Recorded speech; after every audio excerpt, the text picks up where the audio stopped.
Vamos, então, à última sustentação. Pelo amicus curiae, Associação Civil SOS Consumidores, falará o doutor Danilo Gonçalves Montemuro. Excelentíssimo ministro presidente, excelentíssimos ministros, excelentíssima ministra, excelentíssimo procurador, excelentíssimos colegas advogados, senhoras e senhores. Focando na simplicidade da tese que deu origem a toda essa celeuma, a toda esta discussão. Tudo converge para a mais absoluta imperiosidade em verificarmos que estamos falando de um tipo de contrato. Um contrato sinalagmático, um contrato que importa obrigações e direitos para ambas as partes. O investidor se obriga a entregar um determinado valor, uma quantia em dinheiro ao banco, e este se obriga a devolver esta quantia no prazo de 30 dias, com a correção monetária. Assim feito o depósito, se aperfeiçoa o contrato de investimento. Ainda, é instrumento de trato sucessivo, que se renova a cada período de vigência. Portanto, os contratos firmados ou renovados antes da medida provisória 32, de 15 de janeiro de 89, não poderá ser alterado, sob pena de conferir efeito retroativo à indigitada norma, em absoluto desrespeito à garantia do artigo 5º, inciso 36 da Constituição.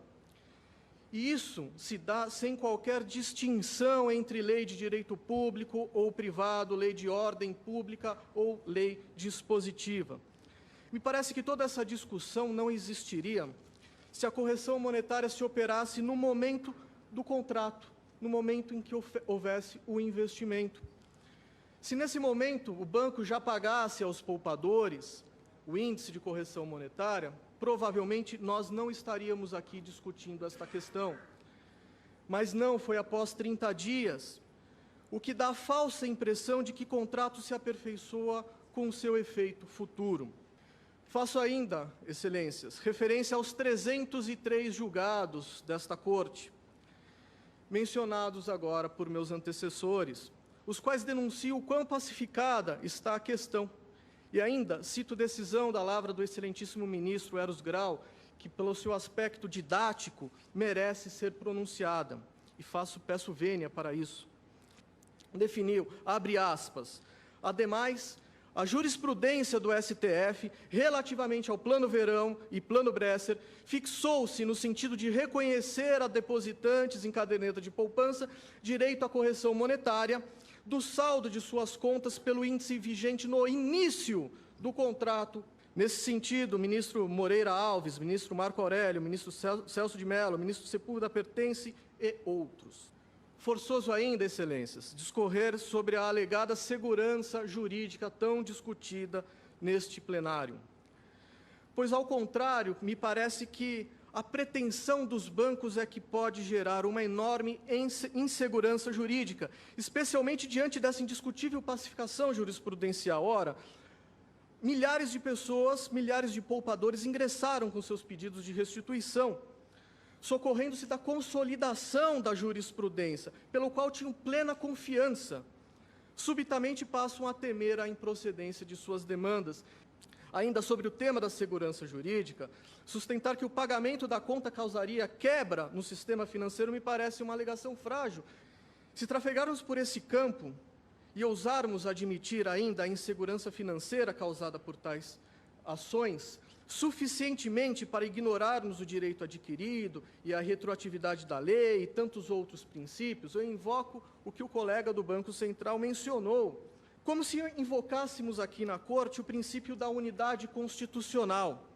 Essa Corte já decidiu, em alguns casos, em que haviam princípios colidentes, que a solução não é simplesmente ignorar um desses princípios, não é simplesmente eliminar um desses princípios, mas sim encontrar uma alternativa que preserve o equilíbrio entre as partes e, ao mesmo tempo, preserve tais princípios colidentes. Termino, excelências, requerendo não apenas o desprovimento dos recursos extraordinários e a manutenção da jurisprudência já consolidada e pacificada neste tribunal. Era o que me cabia. Obrigado, excelências. Agradeço, Vossa Excelência. Está encerrada a sessão. A sociedade está mudando e a lei também. De agora em diante, na separação de casais, a Justiça deverá dar prioridade à guarda compartilhada dos filhos. A mudança foi aprovada pelo Congresso e logo deve ser sancionada pela presidente Dilma Rousseff. Tradicionalmente, no país, a guarda das crianças era concedida às mães. Já a divisão das responsabilidades era uma alternativa, usada por menos de 10% dos pais separados. Agora será a norma. A novidade resulta da pressão de pais, que se sentem alijados da vida dos filhos pelas ex-mulheres. Mas, como toda mudança, chega repleta de dúvidas, preocupação, resistência. Como ficam as despesas? A pensão vai acabar? As crianças serão condenadas a viver de mochila nas costas, sempre deslocando-se para a casa do pai ou da mãe? No terreno minado dos divórcios e separações, todo cuidado é pouco, como alerta a advogada Priscila Fonseca. Abre aspas. É importante que a guarda compartilhada não se transforme em mais um motivo para conflitos. Fecha aspas. E para falar da guarda compartilhada e dos cuidados necessários para colocar em prática a nova legislação sobre os filhos de pais separados, recebemos Daniela Tilento Morcelo, juíza da primeira vara de família e sucessões do Foro Regional de Pinheiros, aqui de São Paulo, e Danilo Montemurro, advogado especializado em direito de família. Sejam muito bem-vindos. E primeiro eu gostaria que você esclarecesse bem a mudança, porque a impressão que dá, que a percepção que as pessoas têm é que daqui para frente nada mais é como antes. Não tem mais guarda automática para a mãe. Agora, necessariamente, o casal tem que negociar esse compartilhamento. É isso mesmo? Boa noite, em primeiro lugar. Boa noite. Eu defendo a advocacia colaborativa, em primeiro lugar. Então, eu defendo sempre o consenso entre o casal.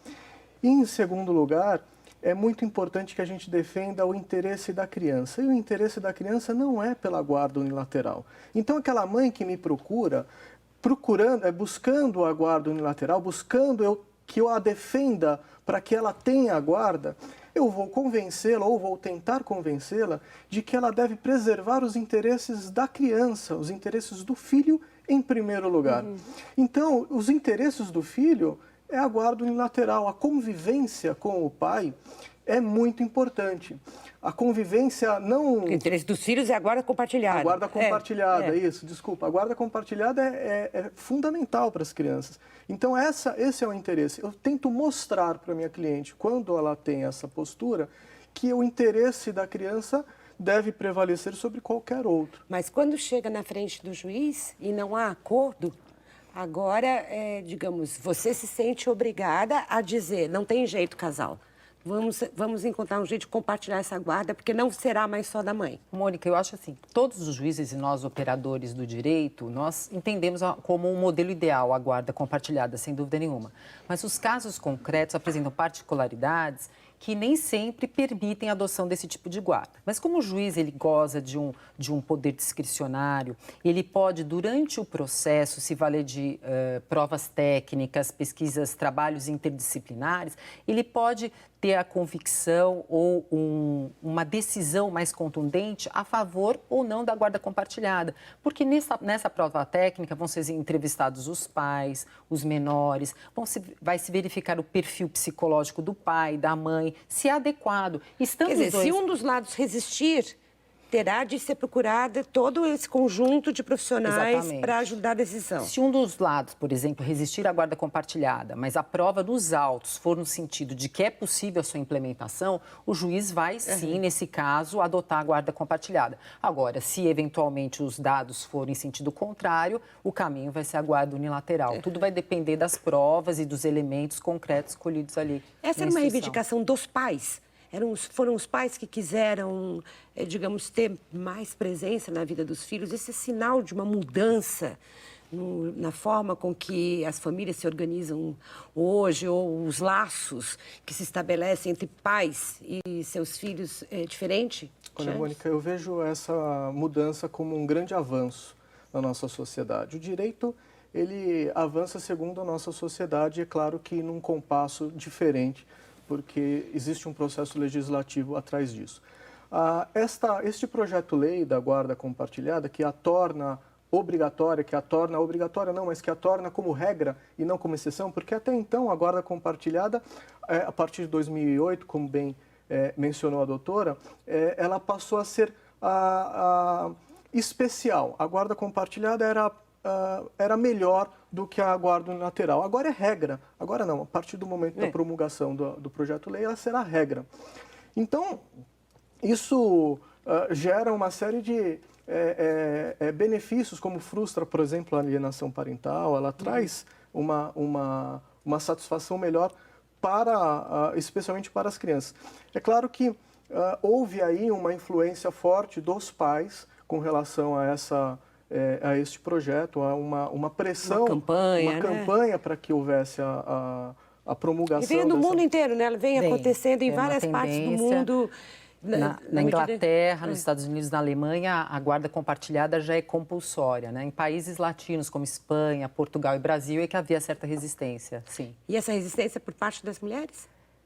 Eu acho que pode ser, sim, um empoderamento da mulher com relação... Eu acho que numa frustração de uma relação conjugal, talvez a mulher tenda a se alinhar mais com relação aos filhos e exercer essa guarda unilateral. E eu acho que com o passar do tempo, realmente, o papel do pai, o papel do homem se modificou sobremaneira e havia um descompasso no exercício da guarda unilateral exclusiva, às vezes um certo abuso.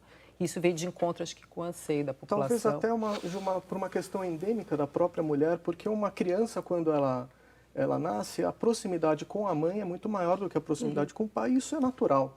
Isso faz parte do ser humano. Existe aí também uma diferença, por exemplo, a gente tem que estabelecer critérios caso a caso.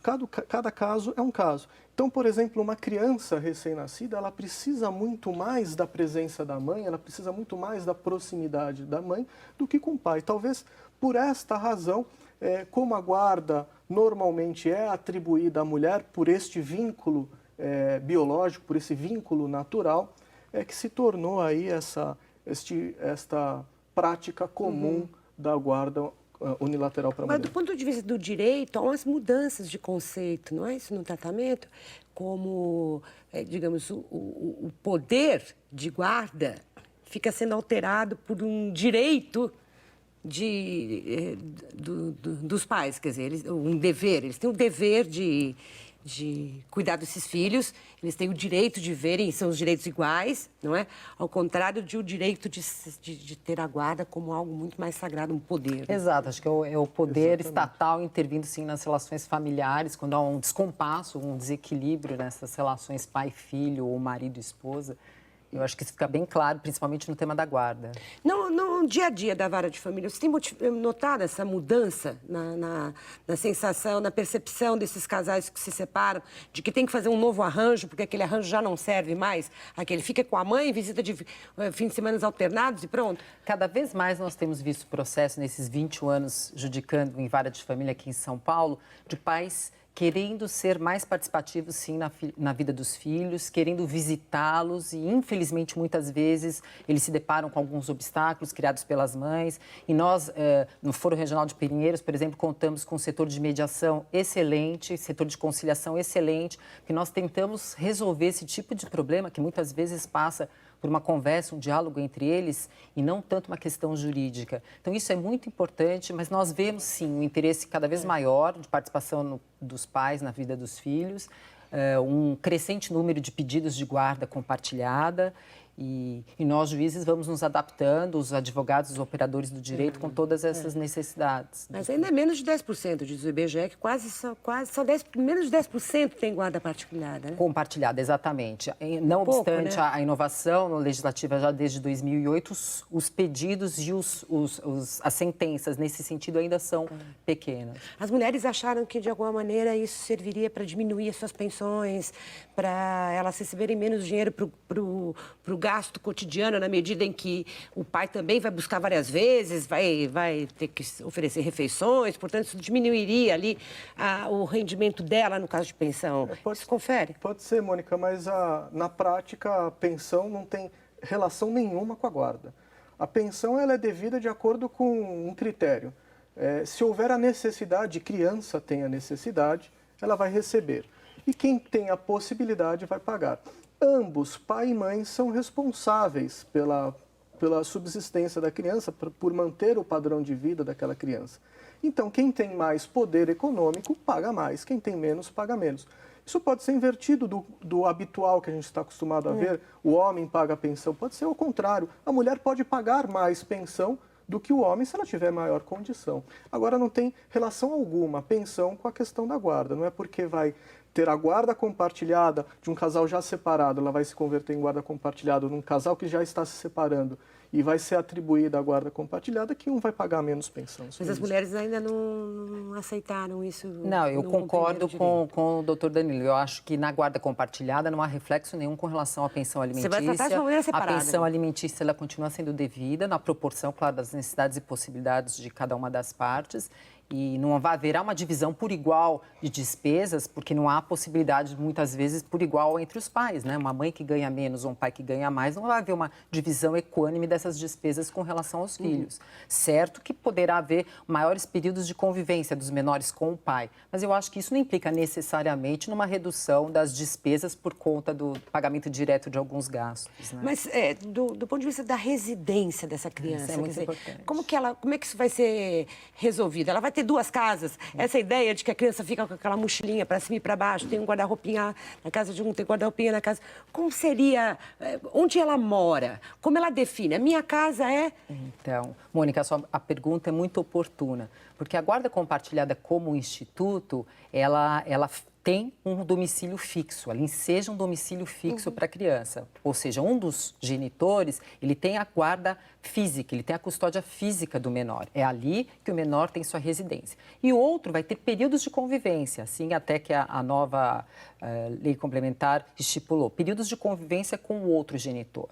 Muitas vezes, e com relação a essa nova redação legislativa, pode-se dar a entender que a guarda compartilhada implica em alternâncias de residência. Mas a doutrina nossa é praticamente unânime, e a jurisprudência também, no sentido que na guarda compartilhada, a criança ela tem uma residência e o outro tem períodos de convivência que poderá ser aos finais de semana, poderá ser durante a semana, mas a residência é fixa e única da criança. Não se divide tempo e nem... Mas também não se confunde residência com guarda. Não se confunde, porque na guarda compartilhada, um dos genitores possui a guarda física, a residência do menor. E ambos, pai e mãe, possuem a guarda jurídica. Vão decidir sobre as questões importantes da vida do filho, vão orientá-lo, reger a pessoa do filho e participar do cotidiano, levar na escola, levar ao médico, ao dentista, a uma atividade extracurricular. Essa participação ativa, né? Que a ideia é que eles possam, inclusive, se ajudar na rotina, né? Que seja menos conflituoso e mais solidário, né? Olha, hoje eu não posso buscar, eu tenho uma reunião, você pode ir hoje de uma maneira mais fluida e fácil. É importante que a gente identifique, Mônica, porque a guarda não implica necessariamente num poder sobre a criança. É mais uma responsabilidade do que propriamente um poder. E a questão da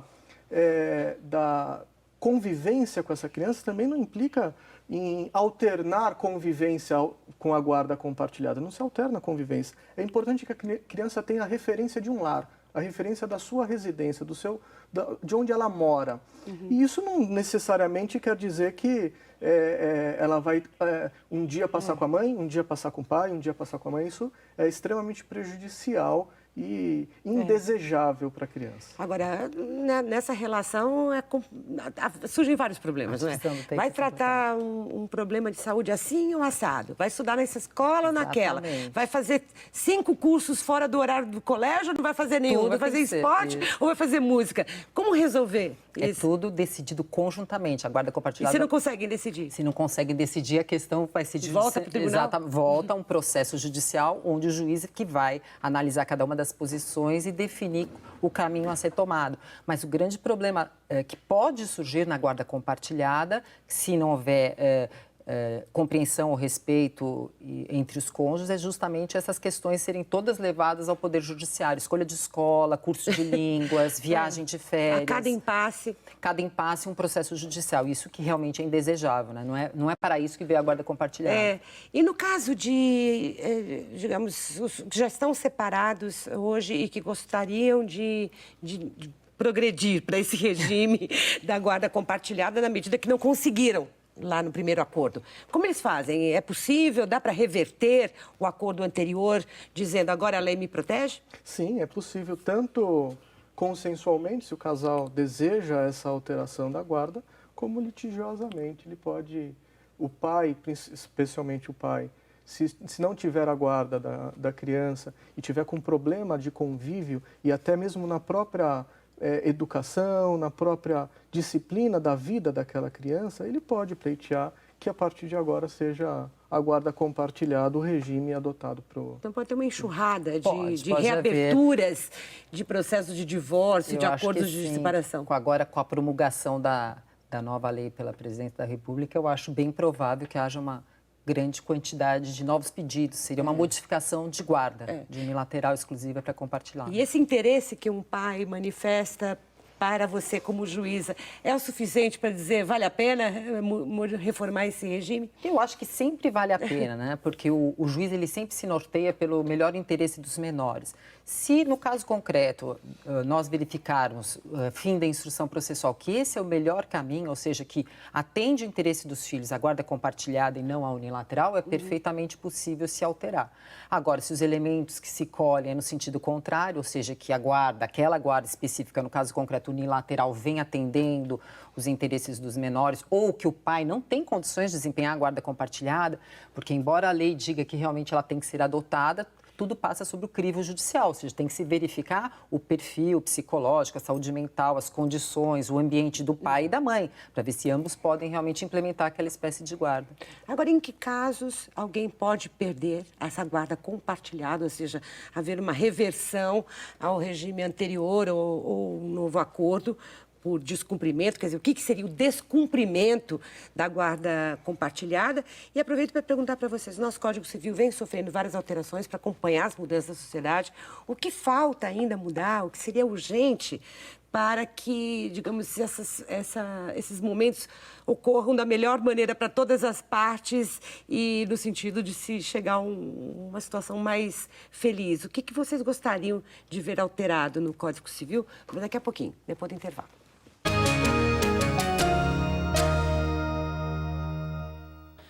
A obrigatoriedade da guarda compartilhada, essa introdução no direito de família, suscita várias dúvidas. E uma delas é, em que casos isso pode não dar certo e uma das partes do casal perder a guarda compartilhada? Isso pode acontecer e em que momento? Pode acontecer, Mônica. Eu já tive alguns processos em que a guarda tinha sido estipulada consensualmente, compartilhada pelo casal, na época em que só derivava da vontade das partes. E um dos genitores ingressou com uma demanda judicial pedindo a alteração para a guarda unilateral exclusiva, porque no entender dele, as crianças, no caso eram duas meninas, já até adolescentes, elas estavam sofrendo problemas psicológicos. Problemas psicológicos não, claro, de usufruir da convivência com o pai, que isso é sempre salutar, mas porque elas estavam sofrendo com a alternância de residências, que é justamente isso que o doutor e eu não concordamos, né? A criança ela precisa ter uma residência fixa, e nesse caso específico, os pais haviam um acordo... Da confusão, né? Mas hoje era o dia do balé. Não, mas é o material escolar, aquele remédio ficou na casa.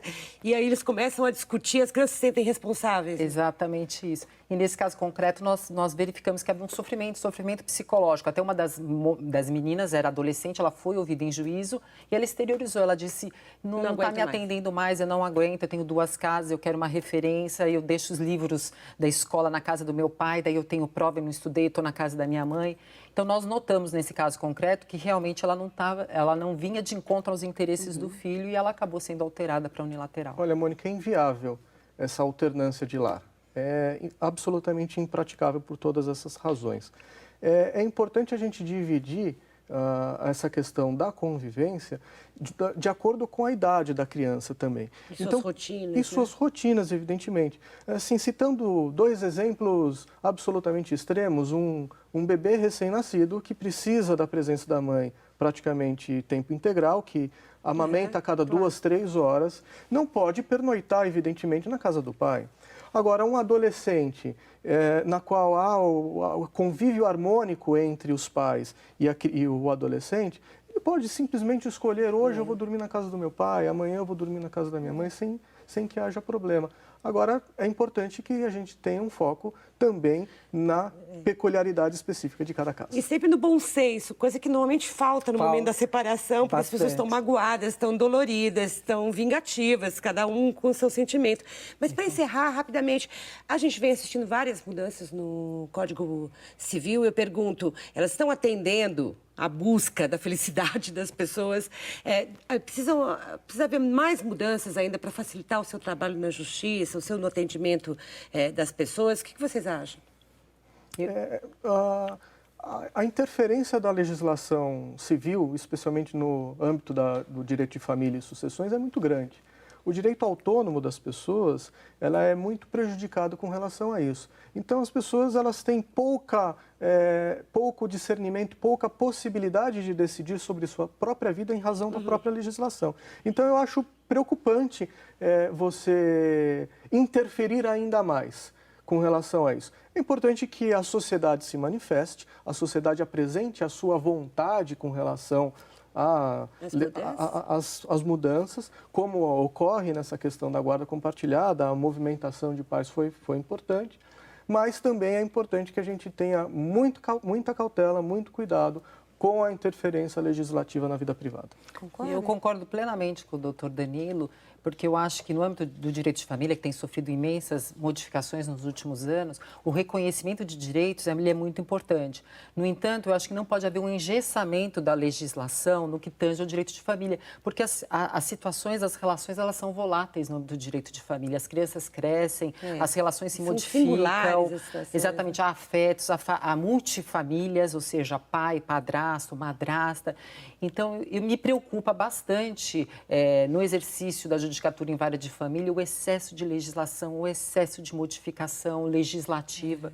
Porque nós tivemos em 2008, tivemos recentemente novamente a questão da guarda compartilhada. Eu não vejo tanta necessidade. Bom, doutores, eu desejo boas inspirações nas suas decisões e nos seus aconselhamentos e que isso seja o bem para todas as pessoas que sofrem nesses momentos. Muito obrigada pela participação, pela presença aqui no Entre Aspas.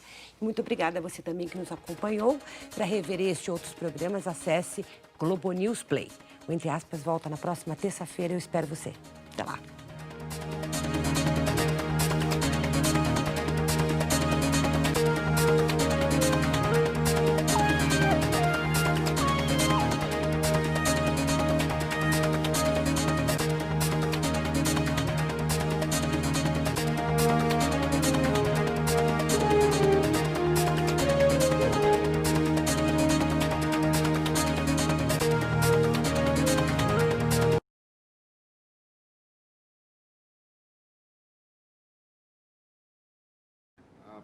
Vamos, então, à última sustentação. Pelo Amicus Curiae, Associação Civil SOS Consumidores, falará o doutor Danilo Gonçalves Montemuro. Excelentíssimo ministro presidente, excelentíssimos ministros, excelentíssima ministra, excelentíssimo procurador, excelentíssimos colegas advogados, senhoras e senhores. Focando na simplicidade da tese que deu origem a toda essa celeuma, a toda esta discussão. Tudo converge para a mais absoluta imperiosidade em verificarmos que estamos falando de um tipo de contrato. Um contrato sinalagmático, um contrato que importa obrigações e direitos para ambas as partes. O investidor se obriga a entregar um determinado valor, uma quantia em dinheiro ao banco, e este se obriga a devolver esta quantia no prazo de 30 dias, com a correção monetária. Assim feito o depósito, se aperfeiçoa o contrato de investimento. Ainda, é instrumento de trato sucessivo, que se renova a cada período de vigência. Portanto, os contratos firmados ou renovados antes da medida provisória 32, de 15 de janeiro de 89, não poderá ser alterado, sob pena de conferir efeito retroativo à indigitada norma, em absoluto desrespeito à garantia do artigo 5º, inciso 36 da Constituição. E isso se dá sem qualquer distinção entre lei de direito público ou privado, lei de ordem pública ou lei dispositiva. Me parece que toda essa discussão não existiria se a correção monetária se operasse no momento do contrato, no momento em que houvesse o investimento. Se nesse momento o banco já pagasse aos poupadores o índice de correção monetária, provavelmente nós não estaríamos aqui discutindo esta questão. Mas não, foi após 30 dias, o que dá a falsa impressão de que contrato se aperfeiçoa com o seu efeito futuro. Faço ainda, excelências, referência aos 303 julgados desta Corte, mencionados agora por meus antecessores, os quais denunciam o quão pacificada está a questão. E ainda cito decisão da lavra do excelentíssimo ministro Eros Grau, que pelo seu aspecto didático merece ser pronunciada, e peço vênia para isso. Definiu, abre aspas, ademais, a jurisprudência do STF, relativamente ao Plano Verão e Plano Bresser, fixou-se no sentido de reconhecer a depositantes em caderneta de poupança direito à correção monetária do saldo de suas contas pelo índice vigente no início do contrato. Nesse sentido, o ministro Moreira Alves, ministro Marco Aurélio, ministro Celso de Mello, ministro Sepúlveda Pertence e outros. Forçoso ainda, excelências, discorrer sobre a alegada segurança jurídica tão discutida neste plenário. Pois, ao contrário, me parece que a pretensão dos bancos é que pode gerar uma enorme insegurança jurídica, especialmente diante dessa indiscutível pacificação jurisprudencial. Ora, milhares de pessoas, milhares de poupadores ingressaram com seus pedidos de restituição, socorrendo-se da consolidação da jurisprudência, pelo qual tinham plena confiança. Subitamente passam a temer a improcedência de suas demandas. Ainda sobre o tema da segurança jurídica, sustentar que o pagamento da conta causaria quebra no sistema financeiro me parece uma alegação frágil. Se trafegarmos por esse campo e ousarmos admitir ainda a insegurança financeira causada por tais ações, suficientemente para ignorarmos o direito adquirido e a retroatividade da lei e tantos outros princípios, eu invoco o que o colega do Banco Central mencionou, como se invocássemos aqui na Corte o princípio da unidade constitucional. Essa Corte já decidiu, em alguns casos, em que haviam princípios colidentes, que a solução não é simplesmente ignorar um desses princípios, não é simplesmente eliminar um desses princípios, mas sim encontrar uma alternativa que preserve o equilíbrio entre as partes e, ao mesmo tempo, preserve tais princípios colidentes. Termino, excelências, requerendo não apenas o desprovimento dos recursos extraordinários e a manutenção da jurisprudência já consolidada e pacificada neste tribunal. Era o que me cabia. Obrigado, excelências. Agradeço, Vossa Excelência. Está encerrada a sessão. A sociedade está mudando e a lei também. De agora em diante, na separação de casais, a Justiça deverá dar prioridade à guarda compartilhada dos filhos.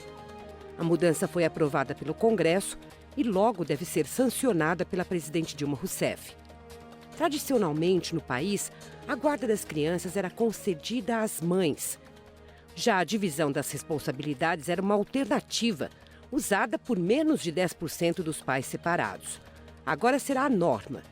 A novidade resulta da pressão de pais, que se sentem alijados da vida dos filhos pelas ex-mulheres.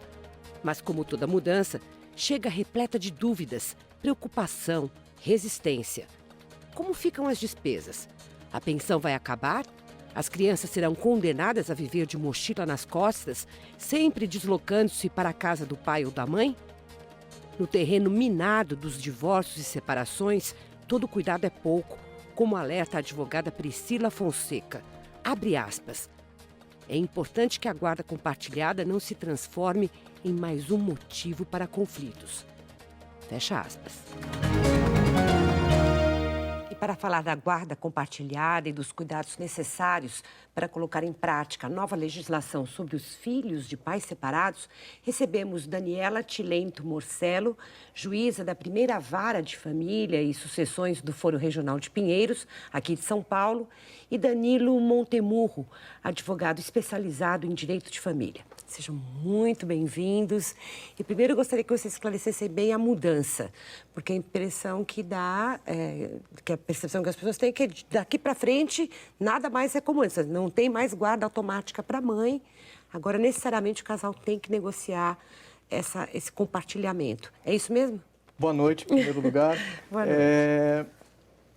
Eu defendo a advocacia colaborativa, em primeiro lugar. Então, eu defendo sempre o consenso entre o casal. E, em segundo lugar, é muito importante que a gente defenda o interesse da criança. E o interesse da criança não é pela guarda unilateral. Então, aquela mãe que me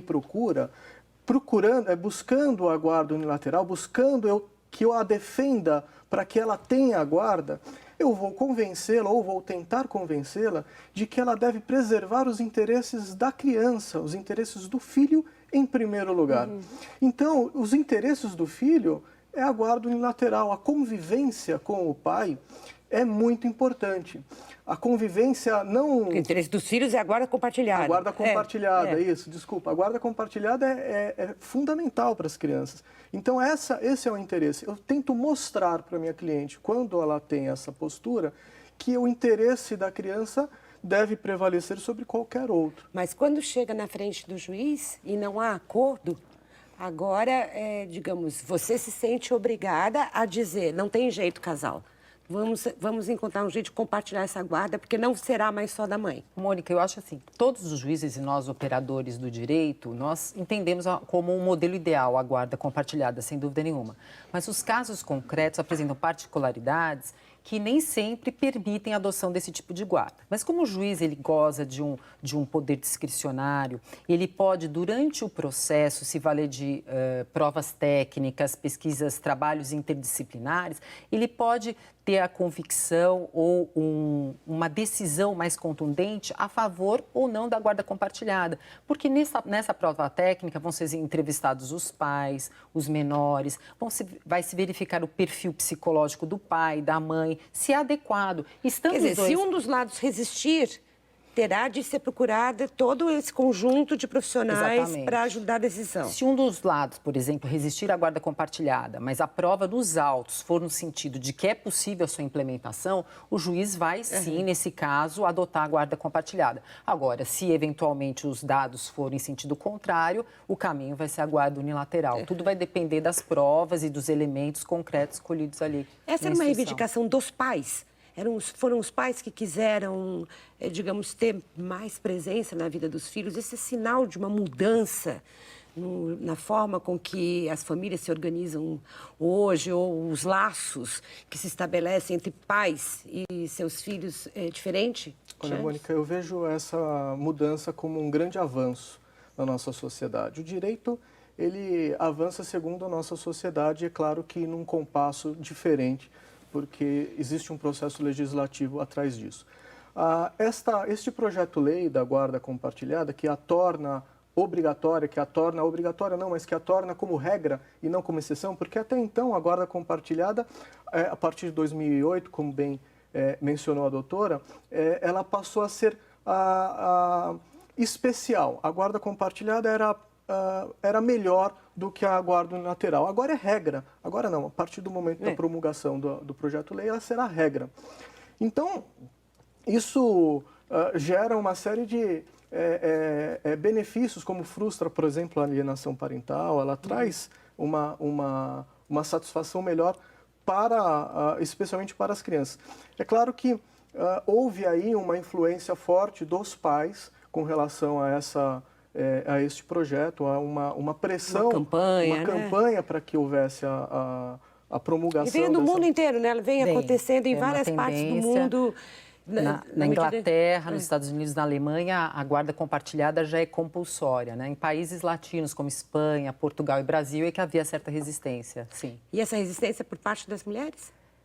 Eu acho que pode ser, sim, um empoderamento da mulher com relação... Eu acho que numa frustração de uma relação conjugal, talvez a mulher tenda a se alinhar mais com relação aos filhos e exercer essa guarda unilateral. E eu acho que com o passar do tempo, realmente, o papel do pai, o papel do homem se modificou sobremaneira e havia um descompasso no exercício da guarda unilateral exclusiva, às vezes um certo abuso.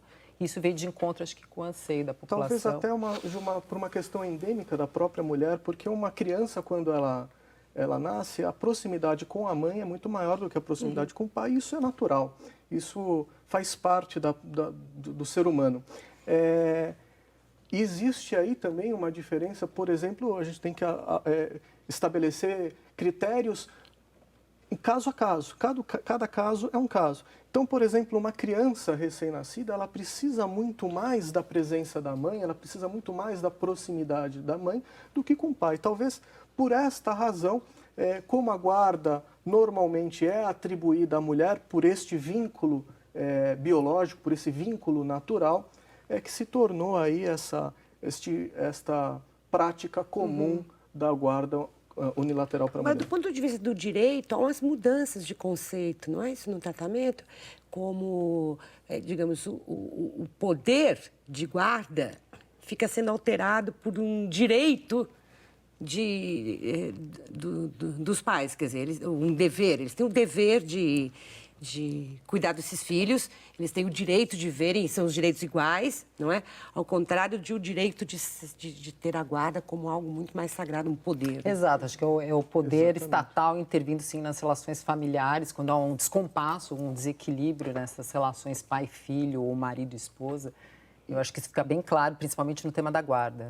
No dia a dia da vara de família, você tem notado essa mudança na sensação, na percepção desses casais que se separam, de que tem que fazer um novo arranjo, porque aquele arranjo já não serve mais? Aquele fica com a mãe, visita de fim de semana alternados e pronto? Cada vez mais nós temos visto processo nesses 21 anos judicando em vara de família aqui em São Paulo, de pais querendo ser mais participativos, sim, na vida dos filhos, querendo visitá-los e, infelizmente, muitas vezes eles se deparam com alguns obstáculos criados pelas mães. E nós, no Foro Regional de Pinheiros, por exemplo, contamos com um setor de mediação excelente, setor de conciliação excelente, que nós tentamos resolver esse tipo de problema que muitas vezes passa por uma conversa, um diálogo entre eles e não tanto uma questão jurídica. Então, isso é muito importante, mas nós vemos, sim, um interesse cada vez maior de participação dos pais na vida dos filhos, um crescente número de pedidos de guarda compartilhada e nós, juízes, vamos nos adaptando, os advogados, os operadores do direito, com todas essas necessidades. Mas ainda é menos de 10%, diz o IBGE, que menos de 10% tem guarda partilhada, né? Compartilhada, exatamente.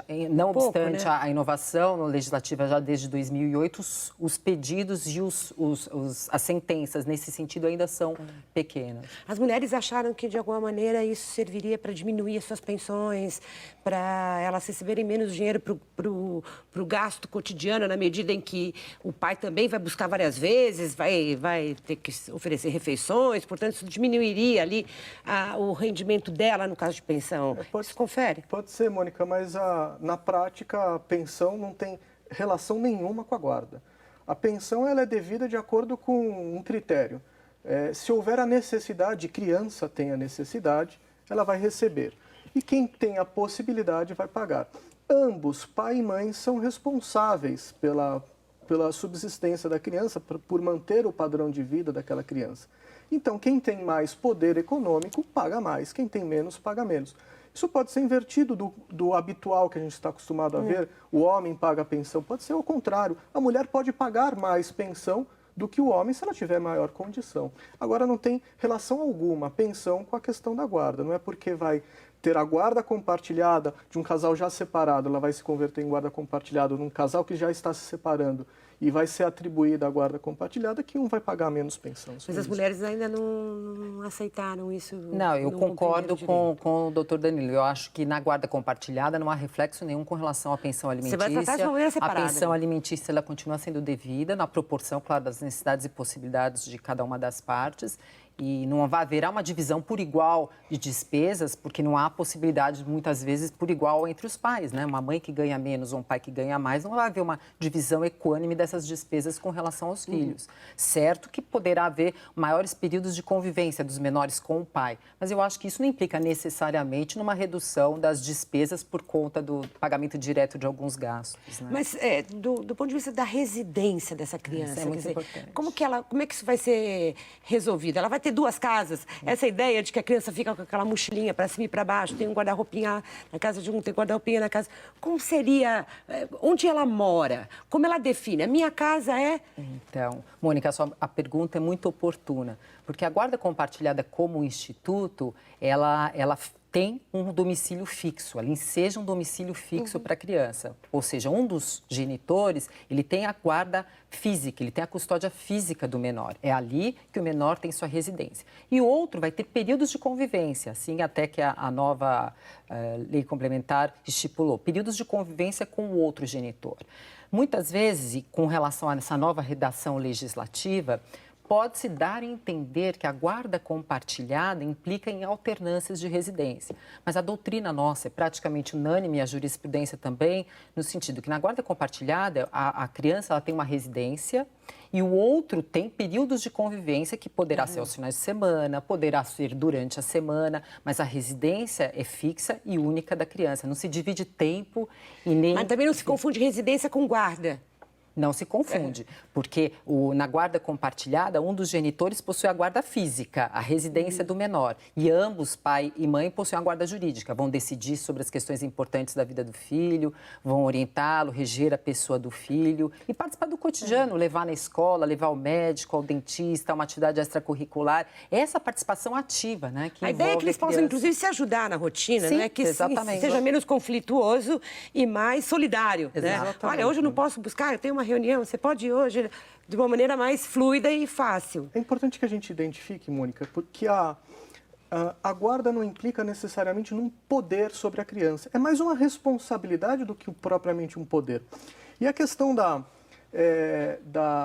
convivência com essa criança também não implica em alternar convivência com a guarda compartilhada. Não se alterna a convivência. É importante que a criança tenha a referência de um lar, a referência da sua residência, de onde ela mora. E isso não necessariamente quer dizer que ela vai um dia passar com a mãe, um dia passar com o pai, um dia passar com a mãe. Isso é extremamente prejudicial e indesejável para a criança. Agora, nessa relação surgem vários problemas, não é? Vai tratar um problema de saúde assim ou assado? Vai estudar nessa escola ou naquela? Vai fazer 5 cursos fora do horário do colégio ou não vai fazer nenhum? Tudo vai fazer esporte ou vai fazer música? Como resolver isso? É tudo decidido conjuntamente. A guarda compartilhada... E se não conseguem decidir? Se não conseguem decidir, a questão vai ser... Volta para o tribunal? Exato, volta a um processo judicial onde o juiz que vai analisar cada uma das posições e definir o caminho a ser tomado. Mas o grande problema que pode surgir na guarda compartilhada, se não houver compreensão ou respeito entre os cônjuges, é justamente essas questões serem todas levadas ao Poder Judiciário. Escolha de escola, curso de línguas, viagem de férias. A cada impasse. Cada impasse um processo judicial. Isso que realmente é indesejável, né? Não é para isso que veio a guarda compartilhada. E no caso de, digamos, os que já estão separados hoje e que gostariam de progredir para esse regime da guarda compartilhada na medida que não conseguiram lá no primeiro acordo. Como eles fazem? É possível? Dá para reverter o acordo anterior dizendo agora a lei me protege? Sim, é possível, tanto consensualmente, se o casal deseja essa alteração da guarda, como litigiosamente. Ele pode, o pai, especialmente o pai, se não tiver a guarda da criança e tiver com problema de convívio e até mesmo na própria educação, na própria disciplina da vida daquela criança, ele pode pleitear que a partir de agora seja a guarda compartilhada, o regime adotado para o... Então pode ter uma enxurrada de pode reaberturas de processos de divórcio, de acordos de separação. Agora, com a promulgação da nova lei pela Presidenta da República, eu acho bem provável que haja uma grande quantidade de novos pedidos. Seria uma modificação de guarda, de unilateral exclusiva para compartilhar. E esse interesse que um pai manifesta para você como juíza é o suficiente para dizer vale a pena reformar esse regime? Eu acho que sempre vale a pena, né? Porque o juiz ele sempre se norteia pelo melhor interesse dos menores. Se, no caso concreto, nós verificarmos, fim da instrução processual, que esse é o melhor caminho, ou seja, que atende o interesse dos filhos, a guarda compartilhada e não a unilateral, é perfeitamente possível se alterar. Agora, se os elementos que se colhem é no sentido contrário, ou seja, que aquela guarda específica, no caso concreto unilateral, vem atendendo os interesses dos menores, ou que o pai não tem condições de desempenhar a guarda compartilhada, porque embora a lei diga que realmente ela tem que ser adotada, tudo passa sobre o crivo judicial, ou seja, tem que se verificar o perfil psicológico, a saúde mental, as condições, o ambiente do pai e da mãe, para ver se ambos podem realmente implementar aquela espécie de guarda. Agora, em que casos alguém pode perder essa guarda compartilhada, ou seja, haver uma reversão ao regime anterior ou um novo acordo por descumprimento? Quer dizer, o que seria o descumprimento da guarda compartilhada? E aproveito para perguntar para vocês, o nosso Código Civil vem sofrendo várias alterações para acompanhar as mudanças da sociedade. O que falta ainda mudar? O que seria urgente para que, digamos, esses momentos ocorram da melhor maneira para todas as partes e no sentido de se chegar a uma situação mais feliz? O que vocês gostariam de ver alterado no Código Civil? Mas daqui a pouquinho, depois do intervalo.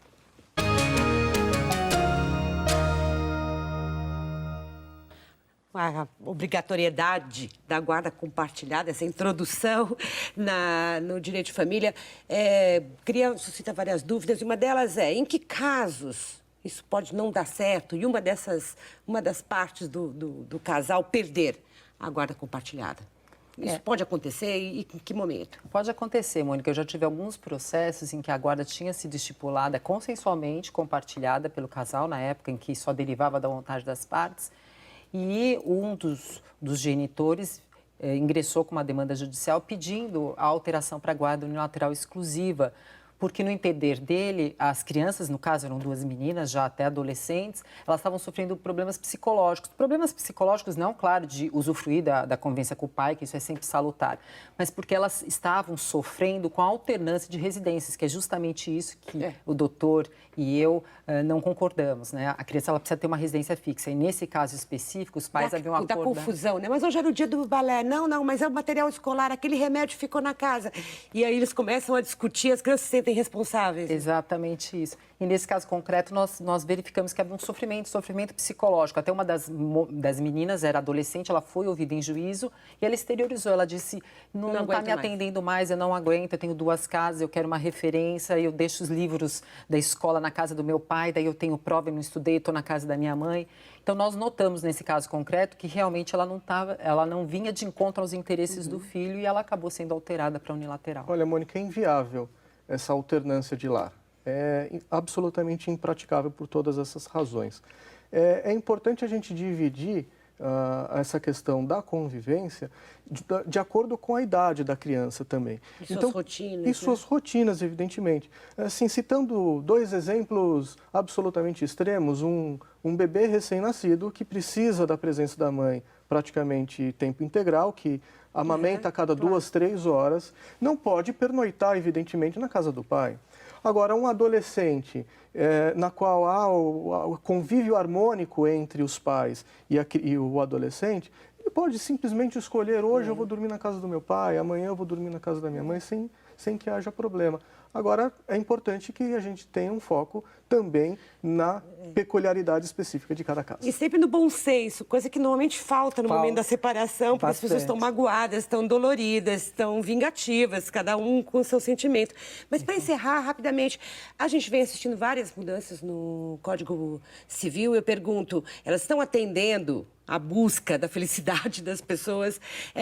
Precisa haver mais mudanças ainda para facilitar o seu trabalho na justiça, o seu atendimento das pessoas? O que vocês acham? A interferência da legislação civil, especialmente no âmbito do direito de família e sucessões, é muito grande.